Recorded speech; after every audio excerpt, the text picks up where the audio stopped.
hello, hello. And thank you so much for joining me for the podcast of the True Power from Within. I do pray each and every day that this podcast touches you in the most amazing and encouraging way. So today, I'm calling this podcast A Life Uncommon. And I'm going to start off with a story. And so if you've ever been a writer or you've tried to write anything, or maybe if you journal every day, everybody has their own way of getting into a mindset of creative writing or creativity or whatever that is. So I talked about this last week that I'm working on my second book.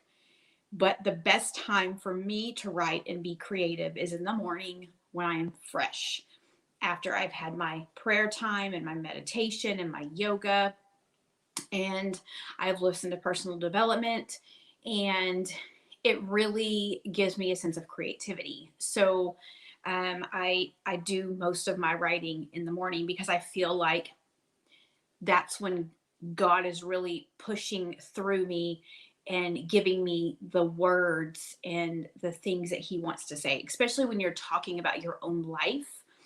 Oftentimes we forget about certain things in our life, or we forget about certain stories, right? And when I feel like when God is trying to push those out of you, it's part of a healing process. It's kind of almost like going to counseling, right? I am 100% for therapy because I've been through therapy and I know how it helped me, and what type of things it brought out of me.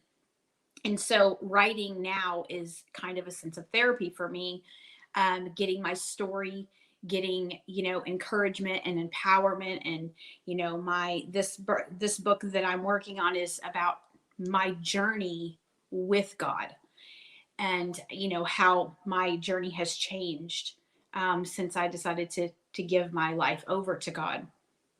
And so Saturday morning, I got up and I said, okay, I'm going to write. I had brought my computer downstairs. I was going to sit at the table right where I'm here now, and I was going to write.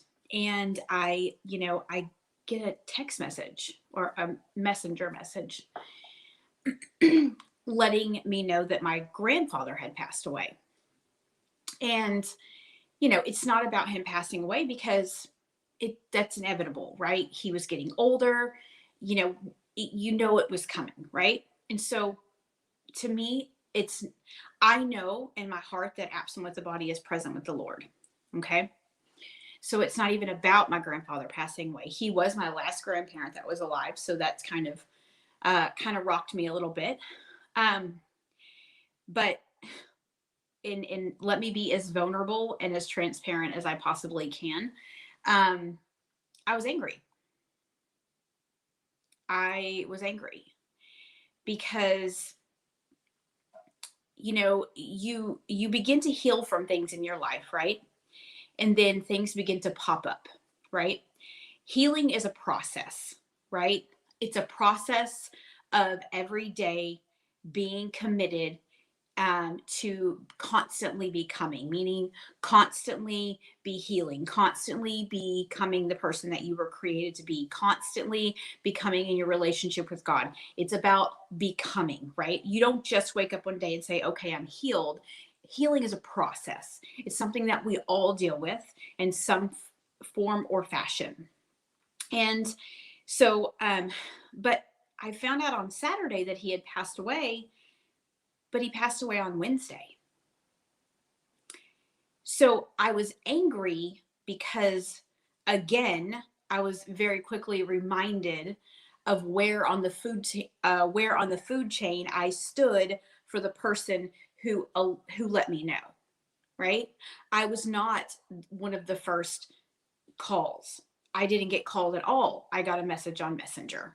Right? It was 4 days before I knew. I didn't even know that he was that ill.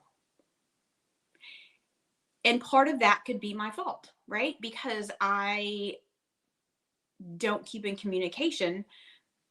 Because here I am again, trying to heal from situations of the past, right? Trying to be my best version and know that because I change, someone else doesn't change, right?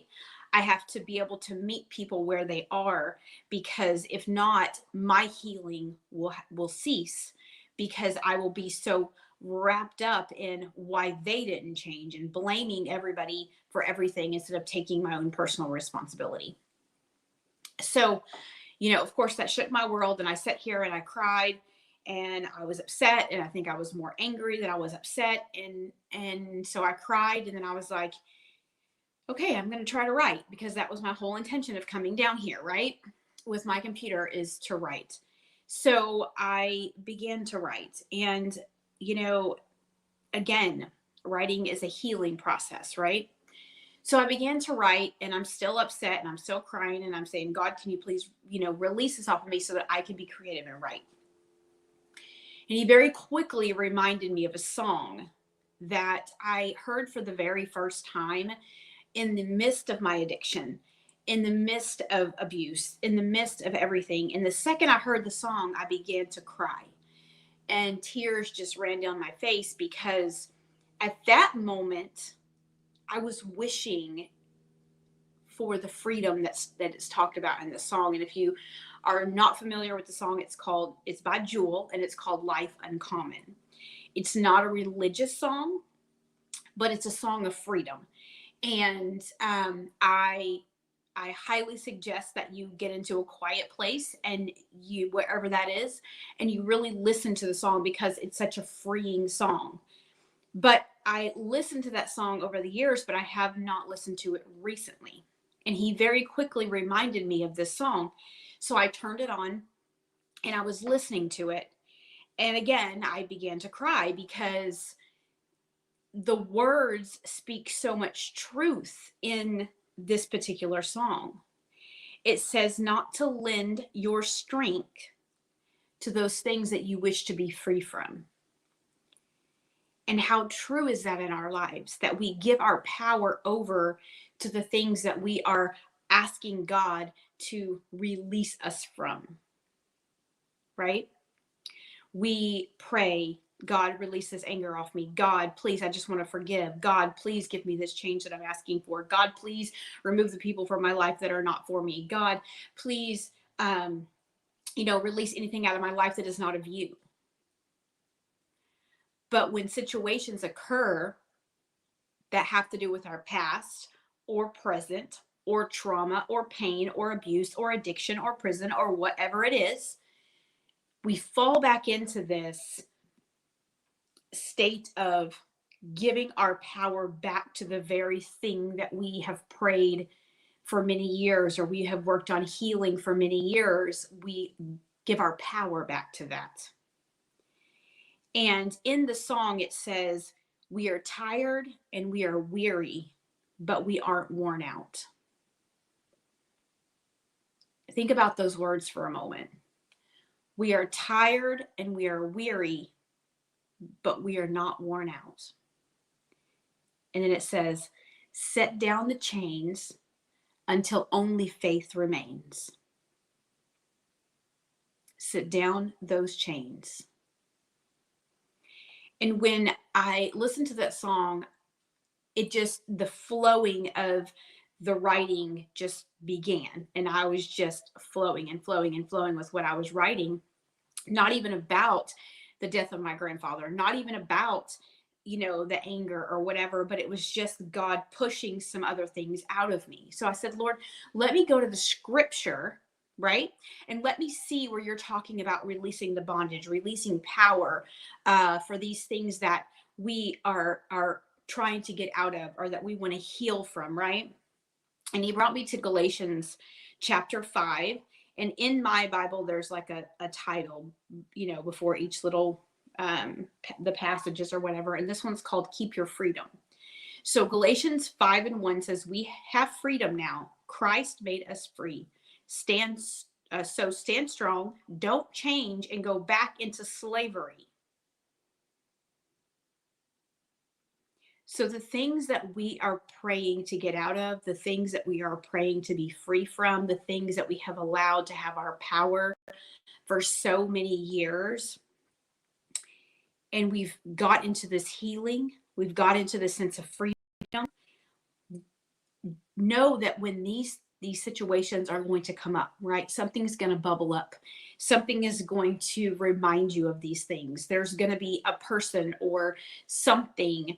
It's inevitable that a situation is going to occur, and it's going to remind us of our past. But at that point, we have a choice. Are we going to lend our power back to that thing again? Or are we going to say, no, Satan, I rebuke you right now. You are a liar. I will not go back into that. I will not go back into bondage. I will not allow these chains to hold me down any longer. I refuse to give my power over to the very things that I wish to be free from. And that could go for anything in your life, because in order for me to heal, I had to choose to forgive. And forgiveness is probably the hardest thing that I have ever done.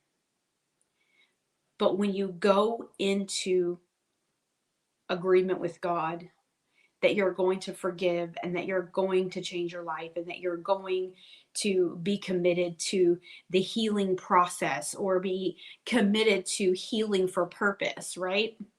Or healing for transformation, or healing with a better relationship with God, whatever your purpose is for that healing, know that God is saying that these things are not going to just go away,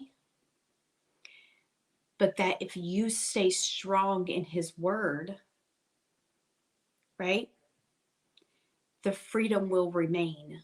Because it goes down in verse 7, it says, you were running a good race. You were obeying the truth. Who persuaded you to stop following the true way? That persuasion does not come from God who chose you. So there's a promise in that, right? There's a promise that he chose you. He created you. He put you on a path. Although we sometimes hit the ditch, right? Decide to go four-wheel driving in our lives. We decide to go mudding, and we decide to mess up our own path. But God already knew the path that we were going to go on before we even were born. So our life is not a surprise. Our struggles are not a surprise. Our anger is not a surprise, right? Our resentment is not a surprise. But in those moments, in those situations, are we going to decide to give our power back to that situation? Or are we going to stand firm in the one who chose us and say, I am going to lend my voice to faith, to forgiveness, to joy, to peace, to healing. I am going to lend my voice to those things instead of lend my voice to anger and bitterness and resentment and fighting back at the very people that I know God has maybe put in my path, but was not meant to destroy me. It was meant to transform me.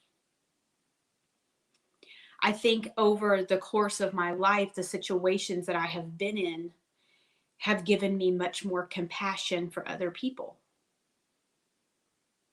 It's given me a sense of grace, because in society today, we're so easy to talk about giving grace, right? Or getting grace. But oftentimes we're eager to ask for grace and want grace, but we're not eager to give grace to other people.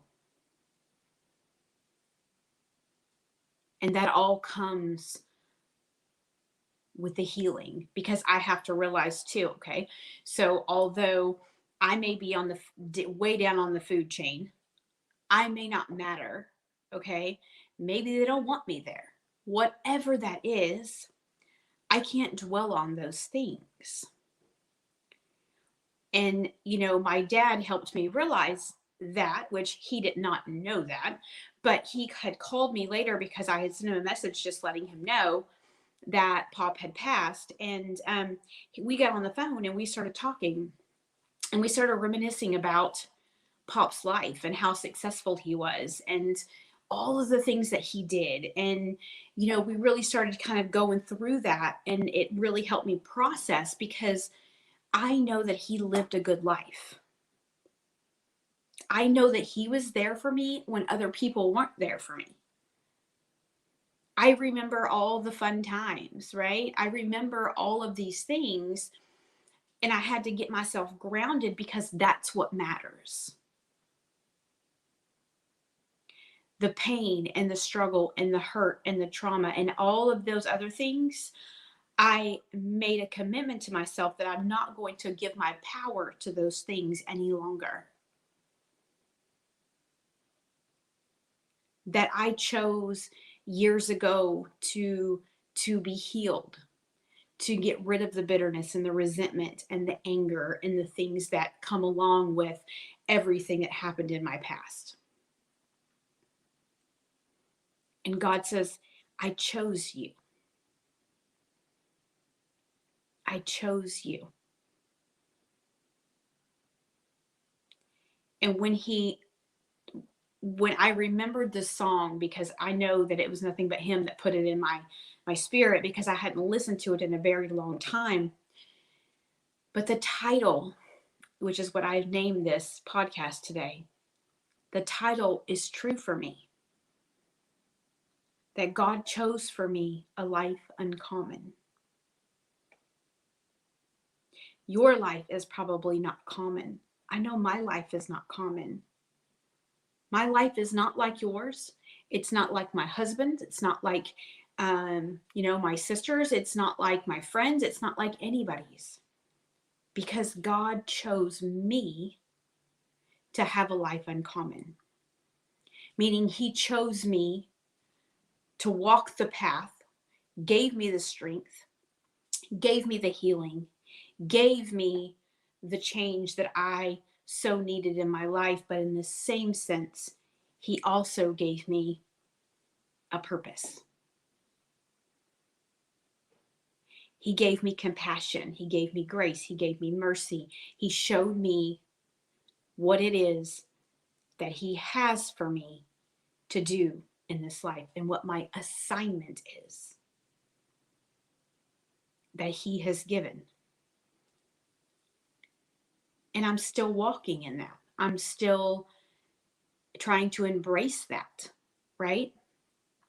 But I think the purpose of this today is to let you know that your life is not common, and that's okay. When you look around at everybody's life and their filtered life on social media, nobody's going to go on there and tell you, I just cried for 5 hours because I can't pay my rent.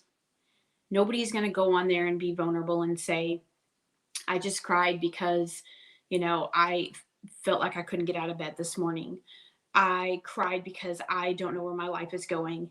All we see in the world today is a filtered life for everybody. It takes a lot to be vulnerable. It takes a lot to be honest. It takes a lot to be transparent in your life because we're human and we all struggle. And our lives are not like the next person. They will never be like the next person. And we get caught up in society in comparing our lives to someone else's. But your life has a very special purpose. God has chosen you for such a time as this. You're supposed to be running a good race because the race that you're running is not your neighbors, it's not your sisters, it's not your brothers, it's not your wives, it's not your husbands. It is your race to run. So that when you go to heaven and you stand before God, he can say, well done, my good and faithful servant. You withstood the test of time. You fought when you didn't think that you had any fight in you. You persevered even in the hard times. You gave grace and mercy to others because you know how it feels to not have the grace and mercy from others. You were a friend because you knew what it was like not to have a friend. You were a mom because you knew what it was like not to have a mom. You were a dad because you knew what it was like not to have a dad. You were not judgmental to those people that were going through mental illness or addiction or prison because you know what it feels like to be in those places. So your journey may look hard. Your life may look uncommon, but you were chose for this. And even though we go through days where we feel like, why does our life look like this? Why do we have to go through this? Why do we have these issues? And we ask all of these questions. But God says you're running a good race. Don't think about the things that you don't have right now. Think about the things that you've already overcome. Get in agreement with God and know that you're not going through these things, or you haven't been through these things just because God is trying to harm you. You're going through these things because he gave you a particular assignment on your life, and you have the strength to do it. Your sister didn't get this journey because she wasn't strong enough to handle it. Your friend didn't get this journey because she would have failed at it. But you have been chosen by God to walk this path because you have something in you that the world needs to see. But we have to understand that our life is uncommon, and we have to commit to ourselves that we will no longer lend our strength to the very things that we wish to be free from.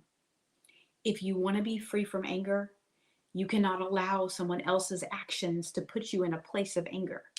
You have to say, God, I recognize this, and I'm going to choose forgiveness.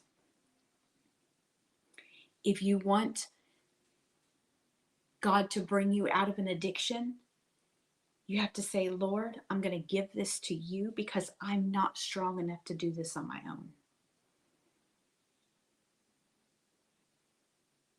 God, I'm not strong enough to forgive this person on my own. God, I'm not strong enough to give mercy and grace to these people because they hurt me so bad. God is going to give you that. But we have to learn to turn it over to him and stop trying to deal with all of this on our own. We weren't meant to try to handle all of this on our own. Right? Because the battle is not ours. The reason that we give our battles to God is so that he can show his glory in our life. He can show his true power in our life. People can see, oh, she was an addict and she was in prison, but she had all of these things that happened in her life, but look at her now. God's light and God's glory is shining through me because I chose to give the battle to him instead of trying to fight the worldly battle on my own, because I'm not strong enough. But the one I serve is strong enough. So today I want you to embrace the fact that your life is uncommon. You are uniquely and wonderfully made. Do not lend your power to those people or those things that you have been praying to be free from for so many years. Release through your voice and say, you will no longer have my power. Speak over the situations in your life that you are lending your power to, that is keeping you from being the best version of you. Speak it out into the world. You will no longer have my power. Addiction, you will no longer have my power. Abuse, you will no longer have my power. Trauma, you will no longer have my power. And give it over to the very one who can heal you and bring glory through your story. So today, just know that your life uncommon is not by mistake. God has placed you on this very particular path because he has chose you. You were chosen for this time. You were chosen for this race. You were chosen to change those people's lives. You were chosen to talk about God. You were chosen to give your testimony. You were chosen. So today, embrace the fact that God has given you a life in common and focus on the things that you have overcome, not the things that you are still going through. And release the battle to him because the battle is not yours. And know that your mind, which is our biggest battlefield, that God renews your mind every day. So lean into God. Lean into his word. Lean into the prayer time with him. Lean into your relationship because I'm going to tell you, he will never leave you or forsake you. And he has chose you for such a time as this. So thank you so much for hanging out with me this morning. I do pray that I did add some value to your life, and I do hope that you have an absolutely amazing day, and I'll see you again soon. Bye-bye.